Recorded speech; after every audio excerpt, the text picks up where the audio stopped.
La parole est maintenant à Monsieur Jacques Maire. Ma question s'adresse au ministre de l'Économie et des Finances. Gemalto, le leader mondial de la carte à puce et de la sécurité informatique, a annoncé la suppression de 288 postes, soit 10% de ses effectifs en France sur 3 sites, La Ciotat, Gémenos et Meudon. Le groupe se trouve fragilisé sur 2 marchés phares, la carte SIM et la carte bancaire. Nous sommes entretenus avec les ministères, mais aussi avec la direction de l'entreprise et l'intersyndicale jusqu'à ce matin même. Monsieur le ministre, les négociations sociales ont commencé hier et il faut donc donner toute sa chance à cette négociation. Mais l'État syndical est inquiet. Après les premiers échanges, or Gemalto a les moyens de proposer à chacun des salariés un traitement exemplaire. Mais venons surtout à l'aspect industriel. Gemalto a certes un plan de développement industriel, monsieur le ministre, mais il existe un plan B, connu depuis quelques jours, c'est l'offre de rachat non sollicitée d'Atos, rendue publique. Or aujourd'hui, l'offre d'Atos est surtout financière.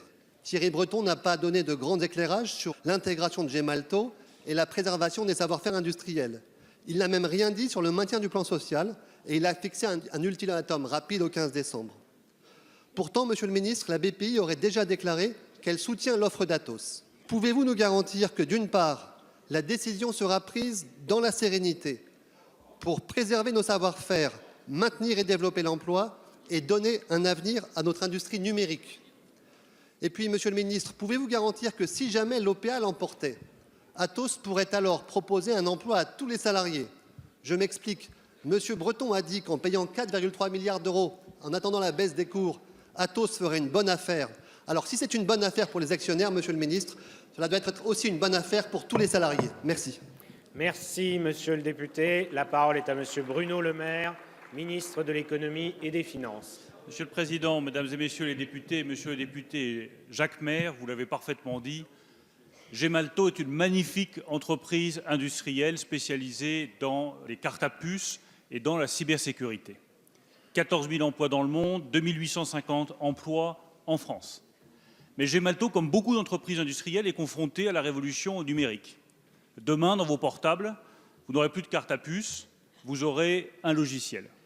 L'essentiel, c'est donc que Gemalto puisse continuer à investir, à innover. S'agissant des emplois, je peux vous donner la garantie que l'État veillera à ce que Gemalto garantisse un reclassement et un suivi de chacun des salariés pour qu'ils puissent retrouver une place. Atos a fait une proposition de rachat de Gemalto. Atos, vous connaissez cette entreprise, très belle entreprise de supercalculateurs à laquelle Thierry Breton a donné toute son ampleur. Ce n'est pas à l'État de se prononcer sur cette offre. C'est au conseil d'administration de Gemalto de décider si oui ou non il approuve la proposition d'Atos. Le rôle de l'État, en revanche, pour Gemalto, comme pour toutes les entreprises industrielles françaises, en particulier celles des hautes technologies, c'est de veiller à 3 choses. La première chose, c'est la préservation de l'emploi industriel en France. C'est notre bataille, nous la livrerons jusqu'au bout. Gemalto, comme toutes les autres entreprises industrielles françaises, doivent continuer à développer leurs emplois en France. La deuxième chose à laquelle nous devons veiller, c'est le développement des investissements, le développement de l'innovation. Et toutes les dispositions fiscales que nous avons prises visent justement à permettre à ces entreprises industrielles d'investir et d'innover.